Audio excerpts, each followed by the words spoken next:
भगव्या जल्लोषात निलंग्यात सांस्कृतिक कार्यमंत्री आशिष शेलार यांची घोषणा। राज्यातील मंदिरांच्या जतनासाठी कोट्यवधींचा निधी देणार, मागे हटणार नाही। केंद्रात नरेंद्र मोदी यांच्या नेतृत्वाखाली आणि राज्यात मुख्यमंत्री देवेंद्र फडणवीस यांच्या नेतृत्वाखालील महायुती सरकार सक्षमपणे कार्यरत आहे। माझ्याकडे सांस्कृतिक कार्यमंत्री पदाचा कारभार असल्यामुळे आपल्या संस्कृतीचा ठेवा जपत राज्यातील पुरातन मंदिरांचे जतन, संवर्धन आणि जीर्णोद्धार करण्याचे काम आम्ही प्राधान्याने करीत आहोत। या मंदिरांच्या ऐतिहासिक वारशाच्या संरक्षणासाठी शेकडो कोटी रुपये लागले तरी सरकार मागे हटणार नाही, निधी दिलाच जाईल, अशी ग्वाही राज्याचे सांस्कृतिक कार्यमंत्री आशिष शेलार यांनी दिली। ते सोमवारी दिनांक 3 नोव्हेंबर रोजी निलंग्यातील ग्रामदैवत श्री नीळकंठेश्वर मंदिरात जतन आणि संवर्धन कार्याच्या शुभारंभ व महाआरती प्रसंगी बोलत होते। या कार्यक्रमास माजी मंत्री आमदार संभाजीराव पाटील निलंगेकर, सांस्कृतिक कार्य विभागाचे संचालक तेजस गर्गे, तांत्रिक सल्लागार तेजस्विनी आफळे, युवा नेते अरविंद पाटील निलंगेकर, जिल्हा परिषदेचे माजी अध्यक्ष राहुल केंद्रे, लातूर भाजप शहराध्यक्ष अजित पाटील कव्हेकर, शिवसेनेचे लिंबन महाराज रेशमे यांच्यासह मान्यवर उपस्थित होते। निलंग्याचे नीळकंठेश्वर मंदिर हे अद्वितीय वारसा आशिष शेलार। पुढे बोलताना मंत्री शेलार म्हणाले, मुख्यमंत्री देवेंद्र फडणवीस यांनी राज्यातील सांस्कृतिक आणि ऐतिहासिक स्थळांचे जतन व्हावे म्हणून माझ्याकडे या खात्याची जबाबदारी सोपवली आहे। निलंग्याचे नीळकंठेश्वर मंदिर हे जगाला हेवा वाटावा असा वास्तुकलेचा ठेवा आहे। या मंदिरात महादेव, विष्णू आणि पार्वती यांच्या एकत्रित दर्शनाने धार्मिक आणि सांस्कृतिक सौंदर्याची परिपूर्णता दिसून येते। आम्ही भोलेनाथाचे भक्त आहोत, तो भक्तावर कधीही अन्याय होऊ देत नाही। हे व्यासपीठ राजकारणाचे नाही, परंतु राजकीय चर्चा करायची वेळ आलीच तर ती येणाऱ्या नगरपालिका, जिल्हा परिषद निवडणुकांच्या आखाड्यात करू। जोपर्यंत मुख्यमंत्री देवेंद्र फडणवीस आणि मी या पदावर आहोत तोपर्यंत महाराष्ट्रातील मंदिरांच्या संवर्धनासाठी निधी कमी पडू देणार नाही, अशी ठाम भूमिका शेलार यांनी व्यक्त केली। माजी आणि आमदार संभाजीराव पाटील निलंगेकर यांचे संबंध युवा मोर्चाच्या काळापासून आहेत, त्यामुळे निलंग्याच्या नीळकंठेश्वर मंदिरासाठी निधी कमी पडू देणार नाही, अशी मित्रत्वपूर्ण ग्वाही त्यांनी दिली। नीळकंठेश्वर आमचे श्रद्धास्थान, राजकारण नको, आमदार संभाजीराव निलंगेकर। यावेळी बोलताना माजी मंत्री आमदार संभाजीराव पाटील निलंगेकर म्हणाले, नीळकंठेश्वर मंदिर हे आमचे ग्रामदैवत असून आमच्या कुटुंबाची वडिलोपार्जित सेवा आहे। या मंदिराच्या बाबतीत कोणी राजकारण करू नये, हे काम भावी पिढीसाठी आदर्श ठरेल आणि सांस्कृतिक विभागाच्या माध्यमातून दिशादर्शक वास्तू म्हणून त्याची जपणूक केली जाईल। ते पुढे म्हणाले, 1 महिन्यामध्ये निवडणुका लागणार आहेत। निलंगा तर सोडा, लातूर जिल्ह्यात महायुतीचा भगवा फडकवणारच। मुख्यमंत्री देवेंद्र फडणवीस हेलिकॉप्टर अपघातातून सुरक्षित बचावले, ते नीळकंठेश्वराच्या कृपेने। निलंग्याच्या जनतेची सेवा शेवटच्या श्वासापर्यंत करत राहीन, हा माझा निर्धार आहे। भव्य स्वागत, भगव्या रंगात रंगले निलंगा।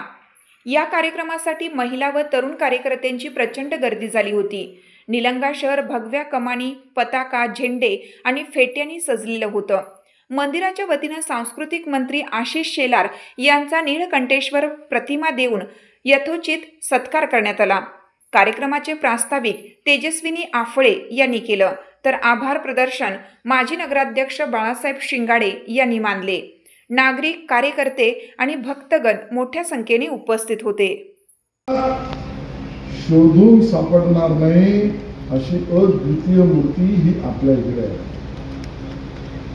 उमामहेश्वर आहे, पिंड आहे, विष्णूचा अवतार आहे, 7 खांब आहेत, 11व्या शतकातलं मंदिर आहे। बाहेर आल्यावर बघितलं तर त्या ठिकाणी केलेलं कोरीव नक्षी काम आणि मूर्त्या महिषासूर मर्दिनी सुद्धा आमची इथे आहे। आणि म्हणून मोठ्या दुर्मिळ अशा असलेल्या या मंदिराच्या जतन संवर्धनाचा भूमिका तुम्ही भैया मांडली। आज मी तुम्हाला या ठिकाणी शब्द देतो, 11-12 करोड काय या पूर्ण परिसराला बारवा सहित तर आश्चर्य आहे। काही फुटांवर 2 बारवा आहेत, किती फुटावर आहेत? 25 फुटावर आहेत। बाजूबाजूला 25 फुटावर बारव असताना एकामध्ये गोड पाणी आहे, दुसऱ्यामध्ये खारं पाणी आहे। निसर्गाची जेवढी किमया आहे तेवढा माझ्या भोलेनाथाचा हा आशीर्वाद आहे, हे त्याचा परिचय आहे। आणि हा सर्व परिसर जोपर्यंत आम्हाला हवा ऐतिहासिक मूल्य जपणार तो पुन्हा त्याच दिमागदार पद्धतीने उभे करण्यासाठी 11-12 कोटी काय शेकडो कोटी रुपये लागले तरी आम्ही त्या ठिकाणी करू आणि काम पूर्ण करू म्हणजे करू आज घोषित करतो. ही वास्तू जगाला हेवा वाटण्यासारखी होणार आहे. हे निळकंठेश्वराचे आशीर्वाद जगाला उपयोगी पडतील अशा पद्धतीची ऊर्जा ताकद आणि पीठ हे आणि म्हणून या वास्तूला आणि परिसराला आज काय पुढची शेकडो वर्ष सुद्धा कुठल्याही पद्धतीची अडचण तर येणार नाहीच, पण येऊ नये म्हणून या सगळ्या परिसराला राज्य संरक्षित घोषित करण्याच्या बाबतीतला निर्णय सुद्धा करण्यात 12 नव्याने होतील, त्याचं जतन संवर्धन होईल, मंदिर 11व्या शतकातलं पुनर्स्थापित होईल, हा सगळा राज्य संरक्षित भाग होईल. जबाबदारी आता तुमची जबाबदारी आपल्या निष्ठा श्रद्धा आणि आपली आत्मीयता जिथे आपण ठेवतो तो परिसर स्वच्छही असला पाहिजे, सुंदरही असला पाहिजे आणि मूळ पद्धतीने त्याला देखरेख सुद्धा केली पाहिजे. ही जबाबदारी तुम्ही घेणार का? तुम्ही जबाबदारी घेणार का? ही तुमची जबाबदारी आहे ना? मग माझी चिंता नाही. भैयाने काम शिवधनुष्य उचललं या सगळ्या सेवेकरी मंडळींनी मी सगळ्यांचं धन्यवाद देतो. या सगळ्या सेवेकरी मंडळींनी आणि तुम्ही सुद्धा सेवेकरी आहात. तुम्ही याची जबाबदारी घेतल्या, तुम्ही एक पाऊल पुढे टाकलंय. मी तुम्हाला सांगतो मोदी साहेबांच्या नेतृत्वात चालणारं देवेंद्रजींच्या मुख्यमंत्री पदात असलेलं हे सरकार तुम्ही एक पाऊल टाकलंय, 5 पाऊल पुढे टाकून हे काम पूर्ण करून देईल. पण एकच आहे, काम पूर्ण झालं मला परत बोलवा. तुम्ही म्हणालात आम्ही विसरत नाही. आम्हाला आजपर्यंतचा अनुभव आहे की माणसं पहिलं विसरतातच, पण तुमच्याबद्दल तुमचे माझे संबंध युवा मोर्चाच्या आधीपासून आहे. जेव्हा भैया आणि मी एकत्रितरित्या स्कूटरवर फिरलोय, ट्रेनमध्ये प्रवास केलाय, अशा काळापासून आम्ही एकत्र आलो आणि भैया सुद्धा आज मजबूत नेता आहे. याचं कारण निळकंठेश्वराचा आशीर्वाद भैयाच्या डोक्यात. मी आज पुन्हा एकदा तुम्हाला मला बोलवल्याबद्दल धन्यवाद व्यक्त करतो. महाआरतीत सहभागी करण्याची संधी दिली. मला भगवान शंकराचं निळकंठेश्वराचं दर्शन करण्याचं पुण्य कर्म तुमच्यामुळे मला करता आलं. या मंदिर प्रांगणाच्या पुनर्वासनाच्या आणि पुनर्बांधणीच्या आणि पुनर्रक्षणाच्या कामात हातभार लावता आला आणि सगळ्यात म्हणजे तुमच्या सगळ्या सेवेकरांचं दर्शन घेता आलं. त्याबद्दल पुन्हा एकदा तुमच्या सगळ्यांचा हात जोडून धन्यवाद व्यक्त करतो. जय हिंद, जय महाराष्ट्र. सर्वांना सांगतो माझी जबाबदारी या निलंगा नगरीची सेवा करण्याची. जोपर्यंत मला ह्या गावानी आपण सर्वांनी जे दिलंय भरभरून आपण आशीर्वाद दिलेला आहे, माझ्या श्वासाच्या शेवटच्या ह्याच्यापर्यंत मी कायम आपल्या लेकरांपर्यंत सगळ्यांची सेवा करत राहील. हा शब्द निलंगा निळकंठेश्वराच्या साक्षीने मी आपल्या सर्वांना देतो आणि माझे 2 शब्द थांबवतो. जय हिंद, जय महाराष्ट्र. आपले इसपे आम्हाला काही फरक पडत नाही. आम्ही आमचं काम करत राहणार. त्याला भाग्य लागतंय. तुम्ही आमदार होणं हे फार मोठी गोष्ट नाहीये, पण या मंदिराची सेवा करण्याची संधी तुम्हाला मिळणं ही फार मोठा. अधिकारी तिथं म्हटला आशिषजींनी सांगितलं 12वांना पुनर्जीवित करा. त्या अधिकाऱ्यांनी म्हटलं 12 ह्याने पुनर्जीवित, त्याचा अर्थ काय? आशिषजी म्हटले अहो ती संस्कृती आहे. एवढ्या तो मोठा अधिकारी होता, पण त्या अधिकाऱ्याला गप्प बसवलं आणि 12वांना पुनर्जीवित करण्याचं काम त्यांनी त्या ठिकाणी घ्यायला लावलं. ही धमक या एखाद्या नेतृत्वामध्ये असते. आज आपण पाहतो त्यांच्याकडे बघत असताना आज क्रिकेट टीमचं चाललंय. मी येत असताना सतत खरं तर आशिषजी तुमचं मनापासून अभिनंदन. महिला क्रिकेट टीम तुम्ही तिथं असल्यामुळं त्या ह्याच्यामध्ये महिला क्रिकेट टीमनी देखील आज जो विक्रम त्या ठिकाणी केलाय, वर्ल्ड कप त्या ठिकाणी जिंकलाय. आज जे काही क्रिकेट मॅचेस चालतात त्याचे जे प्रमुख आहेत आपले महाराष्ट्राचे, माहिती आहेत का? म्हणजे एकीकडे क्रीडा, एकीकडे संस्कृती, आणि या सगळ्या गोष्टींना एकीकडे मुंबई सारखं संवेदनशील भाग, त्या भागामध्ये देखील त्यांनी नेतृत्व करतात आणि भारतीय जनता पार्टीचं वर्चस्व त्यांनी वेगवेगळ्या माध्यमातून त्या ठिकाणी तयार केलेलं आहे. मी राजकीय याच्यामध्ये जात नाही किंवा हे व्यासपीठ देखील नाहीये, पण अशी जी मी आज आपल्याकडे आम्हाला सेवा करायची, इथं सर्वजण असणारे सर्व सेवेकरी मंडळी आहे. आमची अपेक्षा आपल्याकडनं 12 कोटी रुपये या भागासाठी आलेले, कुणी ह्याच्यासाठी भविष्यात किती निधी लागेल. मी आशीर्वाद सांगितलाय किती महत्वाचा आहे इथला, त्यामुळे इथला आशीर्वाद हा एकदम महत्वाचा आहे, आपण देखील घ्यावं. आणि आशीर्वाद देत असताना इथून आशीर्वाद घेऊन गेल्यानंतर आपल्याला निश्चितपणे ज्या भावना जिथं आमच्या आचार्य लोकांनी आपल्याला आशीर्वाद दिला, आपल्या मनातल्या मनोकामना पूर्ण हो, अशी जी मनोकामना पूर्ण विसरू नका, एवढी देखील अपेक्षा आम्ही या ठिकाणी करतो. नाहीतर आम्ही भोळे लोकात मराठवाड्याचे आशीर्वाद देतो सोडून जातो. निश्चितपणे या भागाला, या मंदिरासाठी, बारोवासाठी लागल तेवढा निधी आपण या ठिकाणी उपलब्ध करून द्यावा, ही अपेक्षा करणं चुकीचं आहे का हो?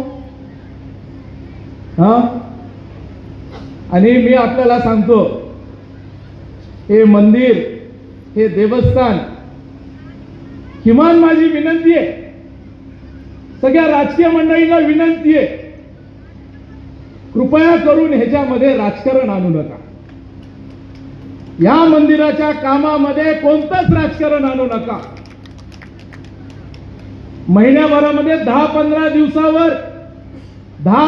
दिवसावर निवडणुका तोंडावर आहेत, त्याच्यामध्ये जे राजकारण करायचंय करू. निलंगा नगरपालिका, निलंगा तालुका तर सोडा, पण लातूर जिल्ह्यामध्ये पण येऊन भगवा फडकून दाखवणारे हा संभाजी पाटील, हे देखील मी आपल्याला सांगतो. आमचं गाव तर सोडा हो, ही धमकी आहे आपल्या गावामध्ये, पण अशी जी शेवटी इथे एवढीच अपेक्षा आहे सर्वांची, या भागासाठी आपण भरभरून द्या. हे इथं महिला सगळ्या बसलेत, हे सेवेकरी आहेत, या सर्वांच्या अपेक्षा, सर्व पुरुष मंडळींची अपेक्षा, या सेवेकऱ्यांची अपेक्षा, या निळकंठेश्वर मंदिरासाठी जे काम आता आपण हाती घेतले, हे पूर्ण काम त्या ठिकाणी व्हावं आणि आपले लेकरं पुढचे पिढी ना पिढी, जसं भविष्यात 1000 वर्षापूर्वी जे मंदिर त्यांनी बनवलं होतं, तशाच प्रकारचं मंदिर आपल्या लेकरांना बघायला मिळावं, एवढीच अपेक्षा सर्वांच्या वतीने करतो. आणि अशी जी आपण वेळातला वेळ काढू, भाग्य परत कशाला म्हणतात, परत मी सांगतो, भाग्य 6 तारीख ठरली होती, 6 ची 4 तारीख झाली, 4 ची 3 तारीख झाली, असा शुभ दिवस आपल्याला भेटला. कुणी आम्ही ठरवलं नव्हतं, हे निळकंठेश्वरांनी ठरवलं होतं काम करायचं, तर आजच याच दिवशी करा. मी 6 सांगितली, तुम्ही 4 सांगितली, पण 3 आपला कोण वेळ. दुसरं माहिती तंत्रज्ञान. खरं तर संभाजी महाराज, तुम्हाला भैया म्हणत असते, मी तुम्हाला महाराज म्हणतो, पण भैयाजी, माननीय मोदीजींनी सांगितलं आपल्याला विरासत से विकास तक, म्हणजे आम्हाला उद्याचे स्वप्न पूर्ण करणारा विकास करायचा, पण आम्हाला आमचं विरासत, जे आमचं मूळ आहे, जी आमची संस्कृती आहे, जी आमची प्रथा आहे, जी आमची परंपरा आहे, ती विसरायची नाही. आणि मग महाराष्ट्राच्या विधानसभेमध्ये किंवा मंत्रिमंडळामध्ये विरासत पण आणि विकास पण दोन्हीचं कार्य कोणाला दिलं असेल तर देवेंद्रजींनी माझ्यावर विश्वास टाकलाय, आणि म्हणून सांस्कृतिक कार्य आणि माहिती तंत्रज्ञान दिलं. भैया म्हणताना म्हणाले की या आपल्या निळकंठेश्वर महाराजांची पुण्य इतकी आहे की जे काही विघ्न येणार असेल, दुःख येणार असेल, त्या दुःखाचं हरण आणि विघ्नाचा नाश करण्याची ताकद माझ्या भोलेनाथामध्ये आहे. या निळकंठेश्वर नावामध्येच आहे. आख्यायिका अशी सांगते की निळकंठेश्वर हे नावच भगवान शंकराला यासाठी पडलं असं आख्यायिका सांगते की समुद्र मंथन ज्यावेळेला होत होतं त्या समुद्र मंथनातून हलाहलात नावाचं जे काही विष बाहेर निघालं ते कोणी गिळायचं तर ते माझ्या भगवान शंकराने पृथ्वीला वाचवण्यासाठी निसर्गाला वाचवण्यासाठी स्वतःमध्ये घेतलं आणि निळकंठेश्वर नाव आहे. अशी ज्याची ताकद आहे, माहिती आहे, क्षमता आहे तो भगवान शंकर, भगवान भोलेनाथ आमचा निळकंठेश्वर या पृथ्वीवरील कोणावरही अन्याय, अत्याचार, दुःख होऊच देत नाही, अनाचार होऊच देत नाही. वेळीच स्वतःचा प्रभाव आणि आशीर्वाद आपल्या सगळ्यांना त्यातून बाहेर काढण्यासाठी त्या भगवानाचा आपल्याला मिळतो, भगवान शंकराचा आपल्याला मिळतो. आज मंदिराच्या प्रांगणामध्ये मला राजकारण बोलायचं नाही आहे. राजकारणावर बोलायचे आखाडे खूप आहेत, त्यावर भाष्य करण्यासाठीचा काळ जवळ आलाच आहे. पण मी निळकंठेश्वराच्या चरणी नतमस्तक होऊन त्या पिंडावर डोकं ठेवून एकच सांगतो की जोपर्यंत देवेंद्र फडणवीसचं सरकार आणि मी मंत्री सांस्कृतिक आहे तोपर्यंत महाराष्ट्रातल्या असलेल्या सर्वात पौराणिक मंदिरांच्या जतन संवर्धनाचं काम केल्याशिवाय आम्ही शांत बसणार नाही. हे तो काळ वेगळा होता की मंदिरांच्या जतन संवर्धनासाठी निधीच नव्हता. एक निर्णय केला आम्ही आणि सांगितलं डीपीडीसी मधला एवढा टक्के निधी आता आमची विरासत, आमचा ऐतिहासिक वास्तू या संरक्षित करण्यासाठी वापरलाच गेला पाहिजे. आज 11 कोटी 12 कोटी आपण डीपीडीसी दिले. 11व्या 10व्या शतकातलं हे मंदिर आपले ताईने गर्गे म्हणाले, त्यांनी मला दाखवलं सुद्धा. ज्यावेळेला त्याच्यावरचा रंग काढला, वरचं सिमेंट काढलं, वरचा पापुद्रे काढले, मग लक्षात आलं की आतमध्ये ही दगडाची असलेली वास्तू किती सुंदर आहे. ती आपल्याशी काहीतरी बोलू पाहते. त्या ठिकाणी असलेले सप्तखांब, सप्तशिला, बरोबर आहे, त्या सप्तशिला हे इतकं दुर्मिळ आहे. त्या दरवाजावरचे 7 दिसणारे आपल्याला